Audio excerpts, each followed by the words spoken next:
Flickers, sapsuckers, that's right, the weirdos of the woodpecker world. Today is part 2 of all the woodpeckers of North America, and we're diving into the weird ones. The ones that look alike, all the sapsucker versions, all the flickers. Can you tell them apart? Well, after today, you're gonna. All right, let's dive in. All right, here's another striking woodpecker that's unmistakable. It's the only one that has green and salmon color on it. It's the Lewis's woodpecker. It's a western bird, but they're highly nomadic. They can end up anywhere. We had one in Ontario last year that I went and chased, so way out of range. But what happens is they do migrate, and sometimes they go off track. But really, if you see it, you're not going to confuse it with anything else. And its behavior is also really odd. It acts and eats like a flycatcher. It's not poking at trees and finding insects. It's like hawking insects flying from a perch to get the insects out of the air. That's kind of cool. And then when it flies, it doesn't have that undulating woodpecker type fly. It flies more like a crow. All right. And you've also noticed that I don't have male versus female here because you can't really tell the difference. They have the same look. Only males are slightly larger, but that doesn't help you if they're not side by side. All right, this is the Lewis's woodpecker, named after Meriwether Lewis of Lewis and Clark. They described it when they went out west, and it was named after him.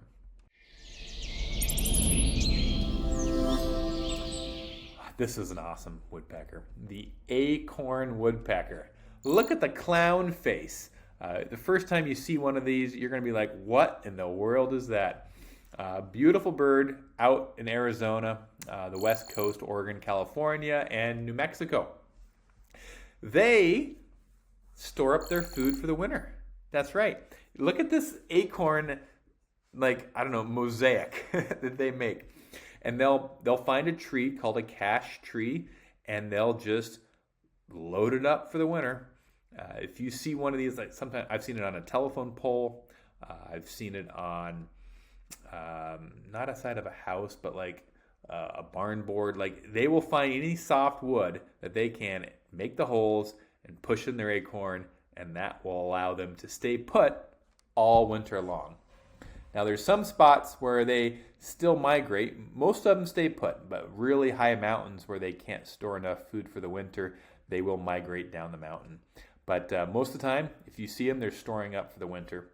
The male here, you can tell it because the red goes all the way up to its white, call that the nose, all the way up there, the top of the face. And the female, there's a gap there where there's a black stripe. So the red's just on the crown versus the whole top of the head. Interesting fact about the acorn woodpecker is the cartoon character Woody the Woodpecker is based off the antics of the acorn woodpecker, even though he was drawn to kind of resemble the pileated. But the cartoon drawer was from California and remembers kind of the annoying behavior of the acorn and drew him off of that. All right, next is the white-headed woodpecker. This one is super hard to find, but they're not that rare. Okay.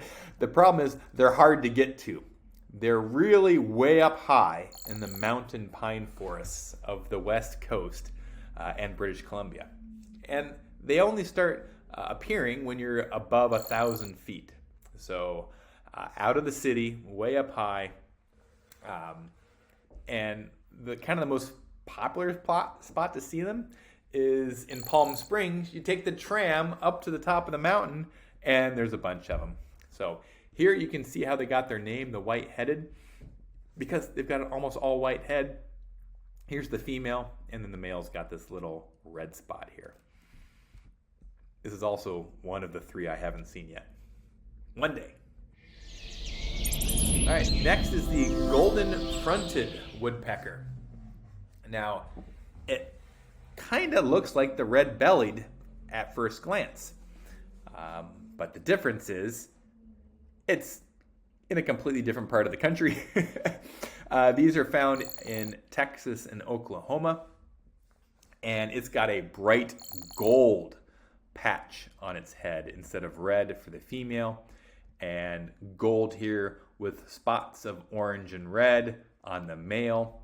And it even has that not the red belly, but the yellow wash here of the golden fronted woodpecker.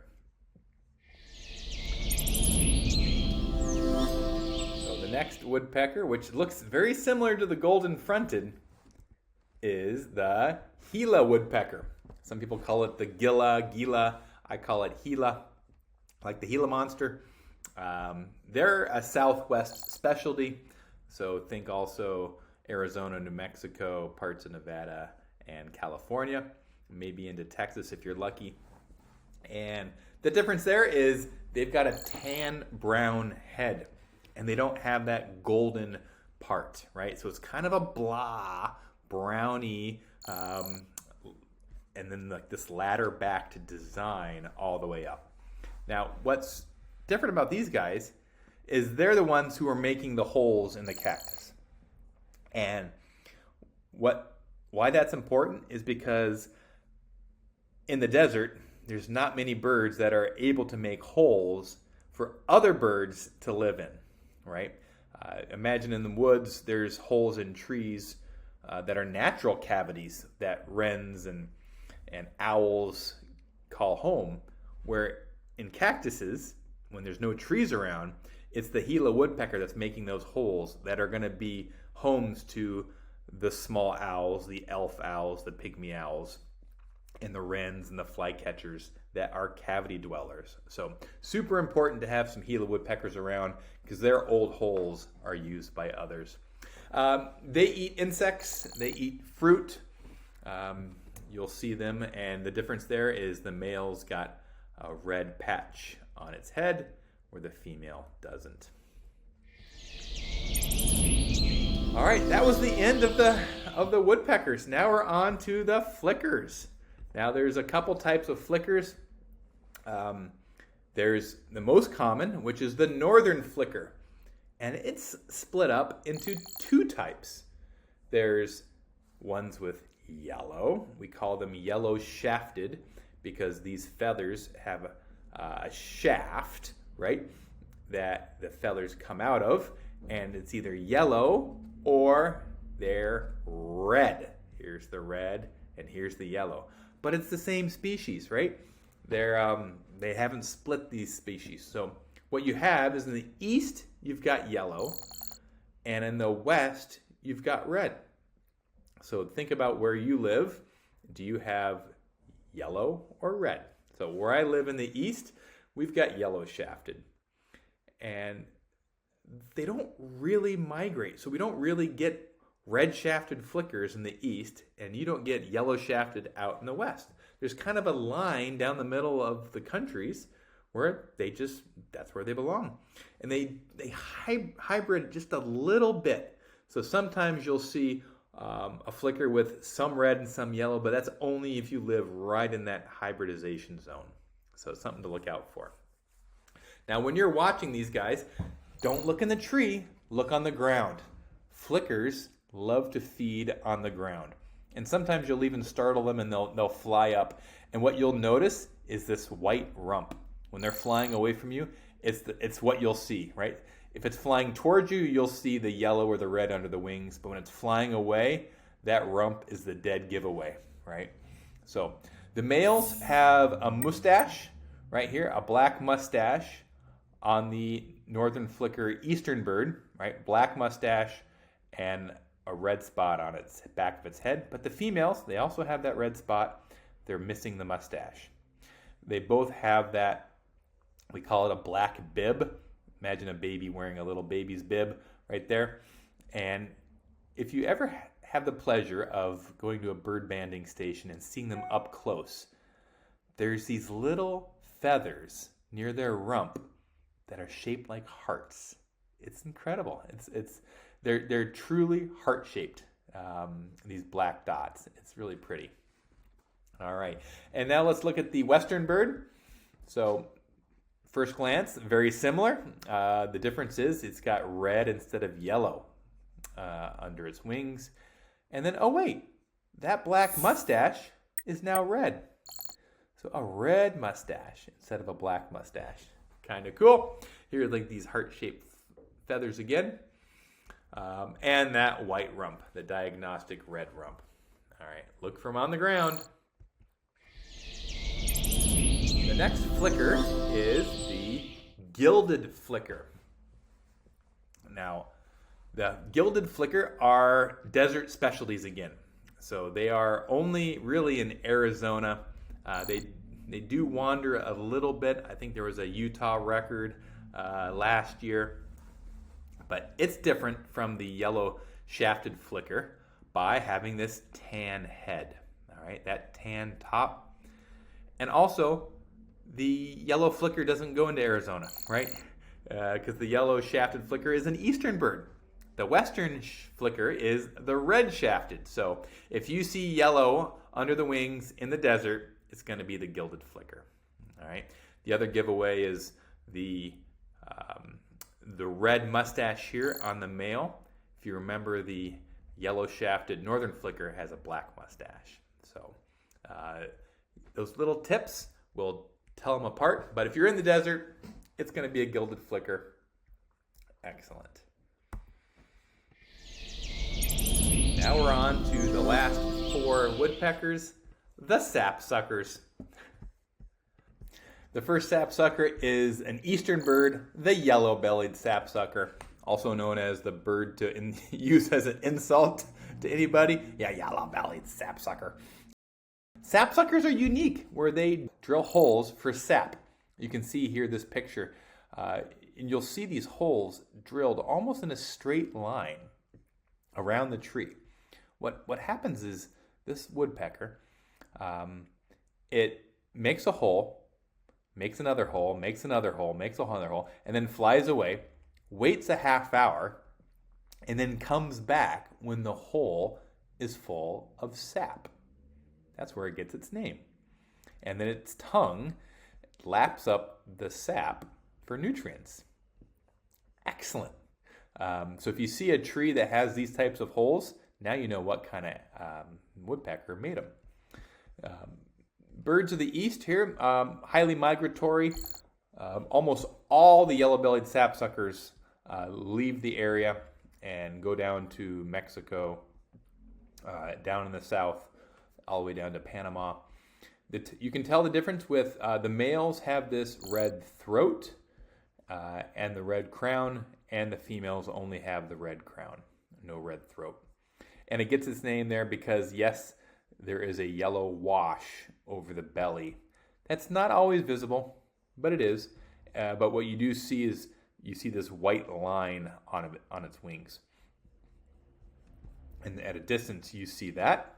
And kind of the mottled look, right? It's kind of dingy. It's kind of not crisp lines.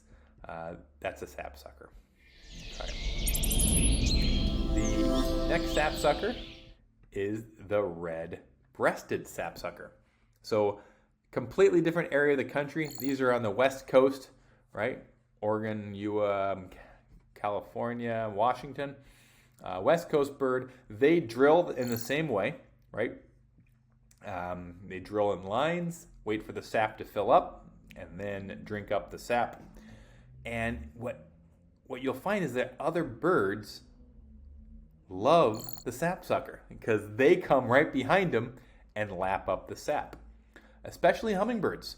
And some early migrants, like the rufous hummingbird, will make its nest near a red-breasted sapsucker because they are early migrants and it's hard for them to find food right after winter, but they can depend on a red-breasted sapsucker to provide the nectar that they need. So there's a little symbiotic relationship there with hummingbirds and sapsuckers. It's got the all red head. It looks like it's been flipped upside down and dipped in red paint there. None of the other sapsuckers have that all red head. So you can tell that red-breasted, and it even goes down into the breast. So that's how you can tell. Also on the west coast is the red Red-Naped Sapsucker. All right, so this is the third of the fourth sapsuckers. It's a western bird. They also drill for sap. They look very similar to the yellow-bellied that we talked about just a few minutes ago. They have that same yellow wash, the same red chin of the male and the red crown, but the difference is where this arrow is pointed is the nape. So they've got a third spot of red than the yellow-bellied, and that's on the back of their head, which is called the nape. But they don't overlap. Like if it's yellow-bellied in the east and red-naped in the west, really only a little overlap in their areas, which is in South Alberta. So if you're in South Alberta, I'm talking to you, you've got to tell them apart. And the way to tell them apart is by looking at the back of the head. Other differences, it's very subtle, but I'll just point it out because I'm here, is the red-naped. This red goes right into the white. There's no black border here on the red-naped, but if you go to the yellow-bellied, there's a black border between the red throat and the white. So subtle thing to look for, but if you're in South Alberta, you're looking for all the help you need. All right, and then the last bird, the last woodpecker, number 22 of 22, is the Williamson's sapsucker. This is the third one I haven't seen. I'm still missing this one. It's a western bird, but it's a mountain sapsucker. So it drills for sap trees up in the conifers, those evergreens up in the mountains. And man, they look different, right? For the longest time, scientists thought that they were two different species here, male and female, because they look so different. But nope, they're the same. This is the male, almost all black with that yellow belly. And the female has got a brown head with black and white barring with that yellow belly. So if you're in the mountains, and this is the only sapsucker that's all black like this, or all brown head. That's it for woodpeckers. I'm not going to talk about number 23, which is the ivory-billed woodpecker, because sadly it's extinct. And if you see one, you'll be a rich person. All right, thanks for watching. You did it. You made it to the end. You now know all 22 woodpeckers of North America. Not many people can tell the difference between a red-headed, a red-bellied, and a red-naped. If you like these types of videos or ID tips, subscribe to my newsletter. I go way deeper into the birding, into bird travel, and all things birds. So, thank you for watching. I appreciate you being a subscriber, and I know the birds need all the support. So, man, just thanks for being a bird lover. Until next time, see you on the trail.